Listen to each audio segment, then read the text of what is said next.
तो हेलो बच्चों, कैसे हो आप लोग। तो आज हम 5वें चैप्टर पे पहुंच गए हैं और चैप्टर का नाम लिखा हुआ है chapter 5 division and factor of algebraic expression, यानी कि बीजीय व्यंजकों का भाग और गुणनखंड। तो 6-7 में आपने कुछ पढ़ा होगा बीजगणित के बारे में कि जैसे चर क्या होता है, अचर क्या होता है, बीजीय व्यंजक क्या होता है, या फिर समीकरण क्या होता है, सर्वसमीकाएं क्या होती हैं। मैं ये मान के चलता हूं कि आपको ये आता है। अगर नहीं आता है तो आप लोग बता दीजिए, मैं थोड़े टाइम में लगभग सारा चीज कवर करने की कोशिश कर लूंगा। तो पता है आपको बीजगणित के बारे में कुछ नहीं पता है, तो सबसे पहली चीज तो आप ये जानो कि बीजगणित का जन्म कैसे हुआ। अंकगणित हमारे पास थी। अंकगणित में बिल्कुल साफ साफ स्पष्ट रहता है कि हाँ ये 3 है, ये 4 है, ये 5 है, जोड़ना है 3 + 4 = 7।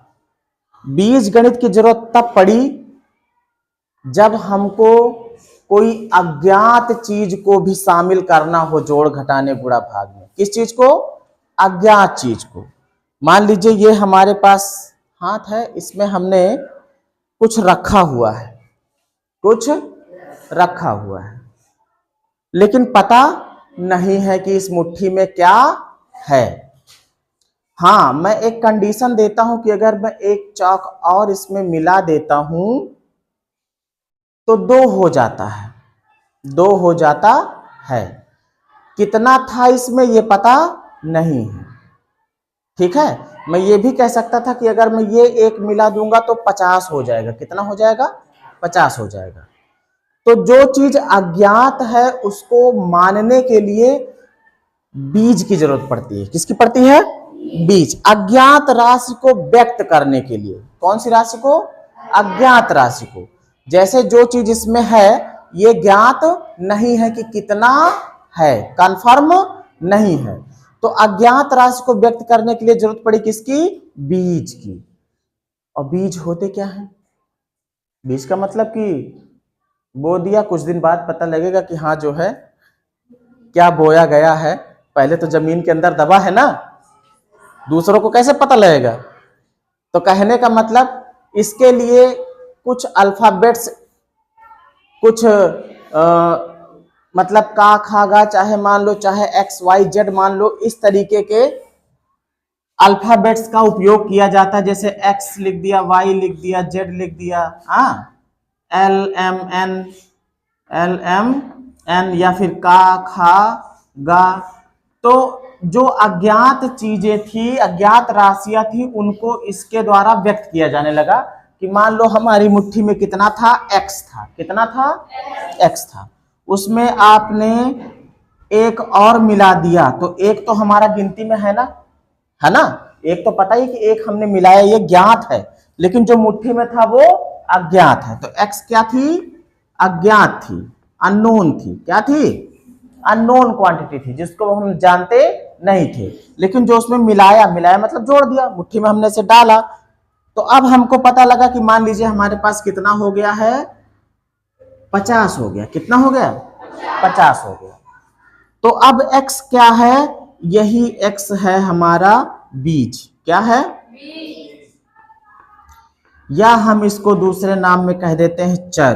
क्या कहते हैं? चर। इंग्लिश में कह देते हैं वेरिएबल। क्या कह देते हैं? वेरिएबल। वेरिएबल इसको इसलिए कहा जाता है क्योंकि ये वैरी करता है।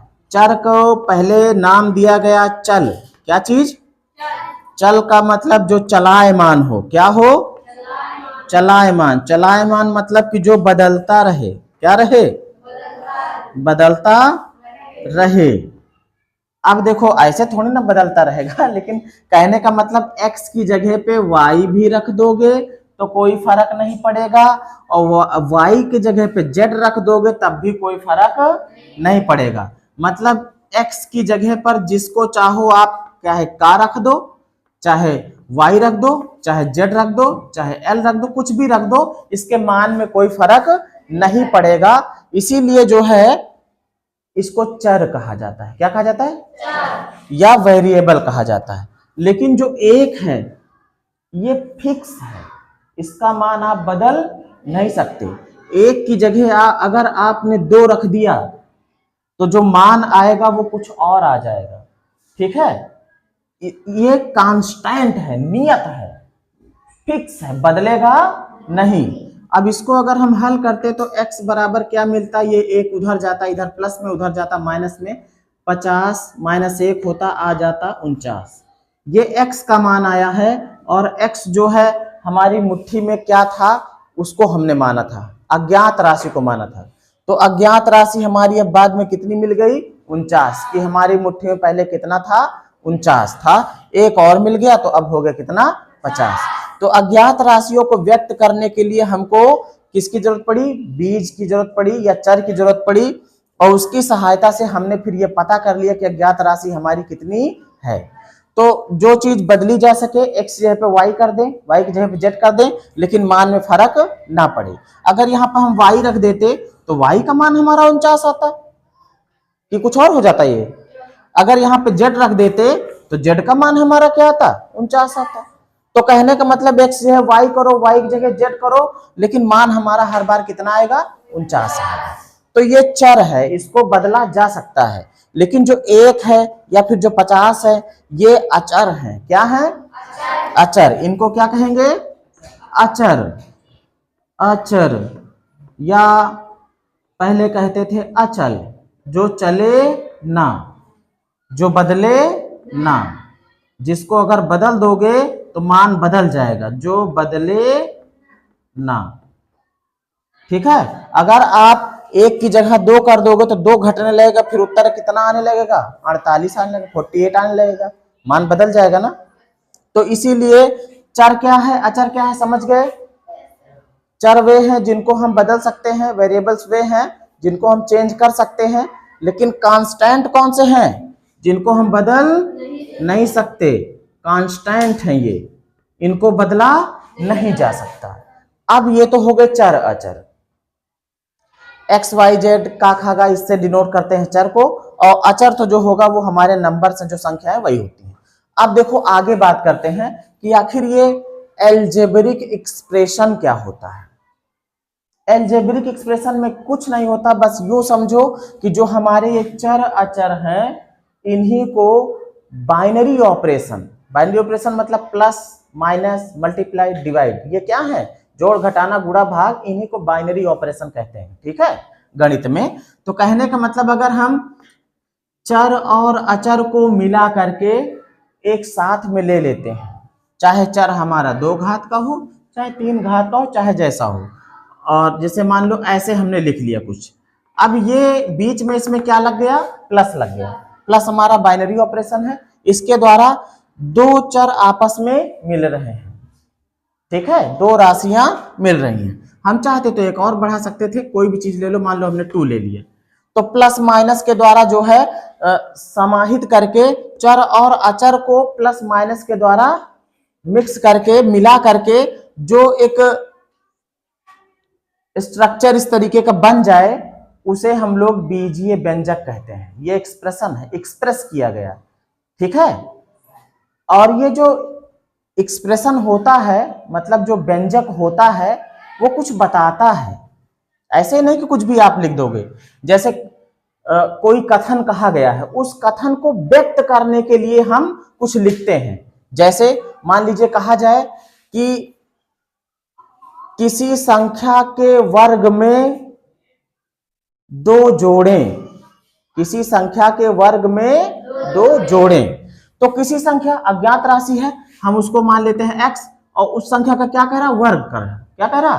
वर्ग। तो किसी संख्या के वर्ग में 2 जोड़े, तो इसको ऐसे लिखेंगे हम। ये एक्सप्रेशन है। क्या है? एक्सप्रेशन है। और किसके द्वारा बना हुआ है? बीजों के द्वारा, चर अचर के द्वारा। तो इसीलिए एल्जेब्रिक एक्सप्रेशन कहेंगे। क्या कहेंगे इसको? और एल्जेब्रिक एक्सप्रेशन क्या चीज होता है?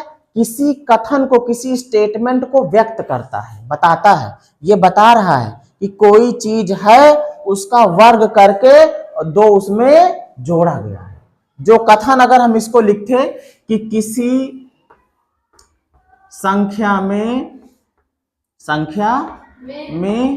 वर्ग करके या किसी संख्या के वर्ग में दो जोड़ें, इस कथन को व्यक्त कर रहा है एक्स स्क्वायर प्लस 2। ठीक है, बात समझ में आई? तो जो एक्सप्रेस करे, व्यक्त करे, वही चीज होता है एक्सप्रेशन। और बना है किससे? चर और अचर से, बीजों से बना है, इसीलिए इसको बीजीय व्यंजक या एल्जेब्रिक एक्सप्रेशन कहा जाता है। बात क्लियर है? चर अचर क्या होते हैं पता लग गया, एल्जेब्रिक एक्सप्रेशन क्या होता है ये भी पता लग गया। इसी में अगर इसी एल्जेब्रिक एक्सप्रेशन में कथन को थोड़ा घुमा के और कह देता कि किसी संख्या के वर्ग में 2 जोड़ने पर 5 आता है, 2 जोड़ने पर क्या आता है? 5 आता है। इसी में अगर आप आगे वाक्य बढ़ जाता, 2 जोड़ने पर क्या आता है? 5 आता है। अब ये अभी जो बीजीय व्यंजक था, अब ये समीकरण बन जाएगा। कह रहा किसी संख्या के वर्ग में 2 जोड़ने पर आ जाता है कितना? 5 आ जाता है, मतलब उसका मान हो जाता है किसके बराबर? 5 के बराबर। अब ये बीजीय व्यंजक नहीं रह गया, अगर बराबर लग गया और इसका मान किसी के बराबर हो रहा है तो अब ये हो गया समीकरण। क्या हो गया? तो बीजीय व्यंजक और समीकरण में अंतर पता लगा? जो बीजीय व्यंजक होगा उसमें बराबर का निशान नहीं रहेगा, जो समीकरण रहेगा उसमें बराबर का निशान पक्का रहेगा।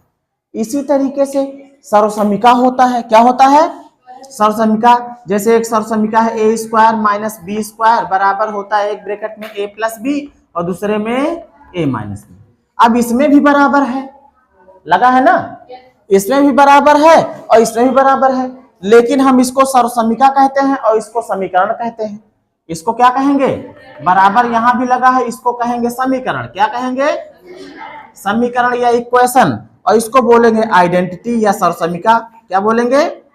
आइडेंटिटी या फिर सर्वसमीका। क्यों कहते हैं ऐसा?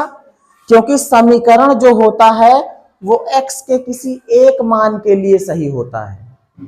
ठीक है, यहां पर हल करने पर x का कोई मान आएगा जो फिक्स रहेगा, मान दूसरा नहीं आ सकता, दूसरे के लिए दोनों साइड बराबर नहीं होंगे। लेकिन इसमें क्या है? a और b के चाहे जितने मान रखते जाओ, सब के लिए दोनों साइड बराबर रहेंगे। दोनों साइड क्या रहेंगे? बराबर रहेंगे। ये अंतर होता है सर्वसमीका और समीकरण में। बात क्लियर है? अब आते हम लोग अपने टॉपिक पर। डिवाइड करना है। क्या करना है? भाग देना है। 8x स्क्वायर वाई स्क्वायर, ये एक बीजीय व्यंजक है, बाई 2xy से इसको भाग देना है। क्या देना है? भाग। कैसे होगा भाग? आइए देखते चलते हैं। मैं इसे रफ कर देता हूं, यहीं पे तो करूंगा, नहीं तो जगह कहां रहेगी ना।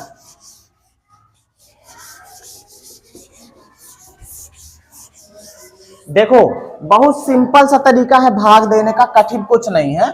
2xy से इसको भाग देना है ना। अभी तक जैसे आप लोग भाग देते थे, मान लीजिए आप 3 से भाग दे रहे हो 10 को, किसको? क्या करते हो? ये इसका पहाड़ा उतनी बार ले जाते हो कि इससे ज्यादा ना हो या तो इसके बराबर आ जाए। जैसे 3 बार ले जाते हो, 3 3 9 आता है, 9 लिखते हो, जो बचता है यहाँ उतार देते हो। ये तो करते हो। ऐसे ही काम यहाँ भी करना है, कुछ नया काम नहीं है भाई। 2xy से भाग देना है इसको, है ना? तो ऐसे लिखेंगे 2xy से भाग दे रहे हैं किसको? 8x square Y square. इतनी सी बात है। अब देखो कैसे इसमें पहाड़ा कितनी बार जाएगा ये निकालना है। जो अचर है उसको इससे देखो, अंक को यहां देखो मैच करो। 2 का पहाड़ा कितनी बार पढ़ो कि 8 है? 4 बार। ये तो पक्की बात है 4 बार जाएगा। लेकिन अब मैटर फंस रहा किसका? एक्स स्क्वायर और वाई स्क्वायर का। यहां x की घात कितनी है? 1 है। y की भी कितनी है? 1 है। लेकिन जो लाना है उसमें कितनी घातें हैं? 2।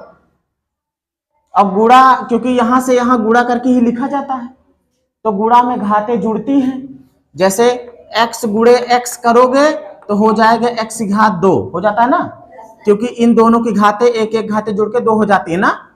तो कहने का मतलब ये है कि एक एक घात वाला है और दो दो घात का लाना है, तो एक x बार और एक y बार हमको ले जाना पड़ेगा।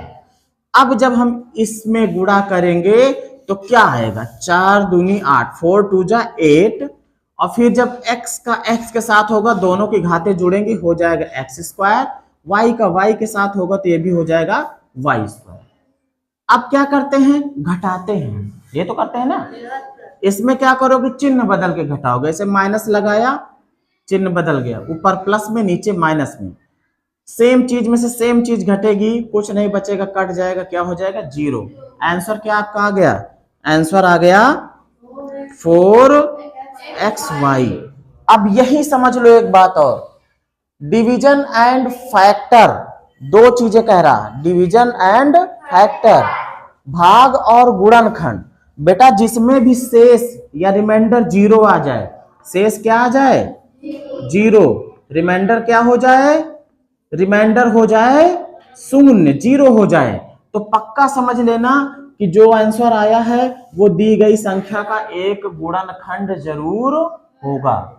मतलब कहने का यह है कि 4xy जो उत्तर आया है, ये उत्तर आपका 8x² y² का एक गुणनखंड भी होगा, फैक्टर भी होगा। ये भी है, मतलब ये भी इसका फैक्टर है और ये भी इसका फैक्टर है। तो यहां पर एक बात और निकल कर आ जाती है कि 4xy एंड किससे भाग दिया जा रहा था, 2xy, बोथ दोनों जो है क्या हैं, फैक्टर हैं, किसके हैं, बोथ आर फैक्टर्स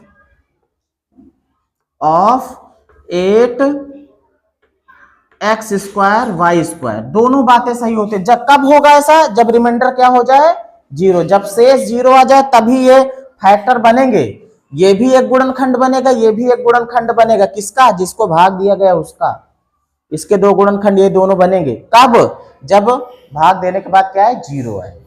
अगला सवाल यहाँ पे देखते हैं, ये वाला है, इसको भी करना है। कैसे करेंगे देखो, a² - b² को भाग देना है किसके द्वारा, a + b के द्वारा, a + b के द्वारा। चलो भाग देते हैं, a + b से भाग देना है किसको, a² - b²। नंबर्स वाला तो कोई झंझट है नहीं, एक इसके पास भी है, एक यहाँ भी, एक एक कम एक ही होता है। a को सेट करना है, लाना कितना है a², पहले वाले का ही चक्कर पालना है। पहला जो है, पहला पद, इसमें 2 पद है ना, अभी तक ये एक पद वाला था भाई, एक पद ये है, एक पद ये, एक पद का एक पद के साथ था। अब यहाँ पर 2 पद इसमें है, देखो बीच में प्लस लग गया ना, एक पद ये दूसरा पद ये, इसमें भी देखो एक पद ये एक पद ये, तो 2 पद वाले को 2 पद से भाग देना है। ऐसे में क्या करते हैं, हम पहले वाले पद को ही सेट करते हैं, आगे वाला चाहे सेट हो चाहे ना हो। तो हम क्या करेंगे, a है हमारे पास, लाना है a², तो a बार ले जाओगे, कितनी बार ले जाओगे, a बार। जब आप a बार ले जाओगे तो a से गुणा होगा, पूरे में गुणा होगा, है ना, तो a से जब इसमें गुणा होगा तो हो जाएगा a², फिर प्लस लगा है, प्लस लगा दो, कहीं अलग लिखो, उसी के नीचे लिखा जाता है। अब की बार a का b में गुणा होगा तो a b हो जाएगा, a b यहाँ ऊपर था नहीं तो हमने अलग लिख दिया a b, ठीक है। चाहे इसके सिधाने पे भी लिख दो तो कोई बात नहीं है, कहीं भी लिख दो, ताकि ऐसे करने में, जोड़ने घटाने में कोई किसी के सिधाने पे ना आए, जो जैसा हो उसी के सामने, सजातीय पद आमने सामने हो। जैसे a² ये था तो इसके नीचे हमने a² को ही लिखा है, b² था, अगर b² आता तो इसके नीचे लिखता, नहीं आया तो अगल बगल कहीं भी लिख दो, ठीक है। अब क्या करेंगे, घटाते हैं, चिन्ह बदल जाएगा, ये माइनस में हो जाएगा, ये भी प्लस में, ये भी माइनस में, a² में से a² घट रहा है, ये पद तो हो गया खत्म। अगला पद क्या बच रहा है, बच रहा है ये भी माइनस में और ये भी माइनस में, है ना। बच कौन कौन है, जितने भी बचे सब उतार लेंगे, तो माइनस का b² भी है और माइनस का a भी है, चाहे इसको पहले लिख लो चाहे इसको पहले लिख लो। चलो हम इसी को पहले लिख लेते हैं, माइनस का ab और माइनस का b², ये बच रहा है। घटाने के बाद ऊपर वाले में से नीचे वाले घटाने के बाद, अरे यही दोनों तो बचे हैं, ये आ जाएगा। अब कितनी बार जाएगा बेटा, आपके पास a है और लाना है ab, पहले ही पद को देखो, ए है, लाना है क्या, ए बी। तो ए में जब बी से गुणा हो, लेकिन माइनस का लाना है, ये भी ध्यान दो, तो हमको क्या लगाना होगा, माइनस, ले जाएंगे कितनी बार, बी बार। अब माइनस के बी से गुणा होगा तो पहले इसमें होगा तो हो जाएगा माइनस का ए बी, और फिर माइनस का जब प्लस के साथ हुआ प्लस माइनस माइनस हो जाएगा, बी का बी के साथ होगा तो बी स्क्वायर, है ना। अब घटा देते हैं, हर बार घटाएंगे, चिन्ह बदलेंगे, ये माइनस का है तो हो जाएगा प्लस का, ये माइनस का है तो ये भी हो जाएगा प्लस का, और ऊपर माइनस का नीचे प्लस का, सेम चीज से सेम चीज घटेगी, हो जाएगा खत्म, जीरो। बी स्क्वायर में से बी स्क्वायर घटेगा, ये भी हो जाएगा खत्म, जीरो। रिमाइंडर कितना आ गया, रिमाइंडर आ गया है जीरो। जब रिमाइंडर जीरो आ जाए तो ये बात तय हो जाती है कि a प्लस बी, मतलब ये वाला और जो उत्तर है ये दोनों इसके क्या है, गुणनखंड है, फैक्टर है। जब जीरो आएगा तो ये तय हो जाता है कि जो भाजक है और जो भागफल आया है ये दोनों इसके क्या है, गुणनखंड। यहां पर देखो दो सवाल लिए हैं मैंने, सरल करो वाले, सिंप्लीफाई करो, बहुत सिंपल है। बटे में लिखा है एक पद वाला एक पद से, 4 8 जा 32, 4 8 32, m क्यूब है ना, नीचे m स्क्वायर है ना, तो ये ऊपर 3 ठू m है, m गुड़े m, नीचे 2 ठी है m गुड़े m, तो 2 तो ये खत्म ही कर देगा, एक बचा रह जाएगा, है ना, और y भी एक खत्म कर देगा, एक बचा रह जाएगा, कुल मिला के आ जाएगा 8, यहाँ एक m बचा रहेगा और एक y बचा रहेगा। अगर ऐसे समझने में कंफ्यूजन हो रही है तो समझ लो हमने ऐसे काटा है, ठीक है, कैसे काटा है देखो, 4 से तो काट दिया सही सही, ऊपर क्या बचेगा 8, जो m क्यूब है इसको क्या लिखोगे, m गुड़े m, उसको क्या लिखोगे y गुड़े y, नीचे क्या बचा है भाई, नीचे 4 तो कट ही गया है, m स्क्वायर था ना, मतलब m गुड़े m, और फिर कौन है, y है, तो एक y कट गया, 2 ठी m कट गए, तो क्या बचेगा 8my, 8my, ये आंसर हो जाएगा, ठीक है। अब देखो इसमें देखो x है नीचे, ऊपर देखो कि सभी में एक एक x तो है ही है, इसमें 3 है, इसमें 2 है, लेकिन एक तो सभी में है, तो एक x कॉमन कर लो ऊपर से, तो ऊपर से कॉमन करोगे तो क्या बचेगा, यहाँ 3 थी x थे, x है ना, 2 बचे रहेंगे, x स्क्वायर प्लस यहां से भी जाएगा कॉमन तो 4x, और प्लस यहां से एक था वो भी चला जाएगा भाग लगने के बाद, तो बचेगा 4, नीचे क्या है x, x से x कट जाएगा, आंसर क्या आ जाएगा, जो बच रहा है x स्क्वायर और प्लस 4x और प्लस 4, ठीक।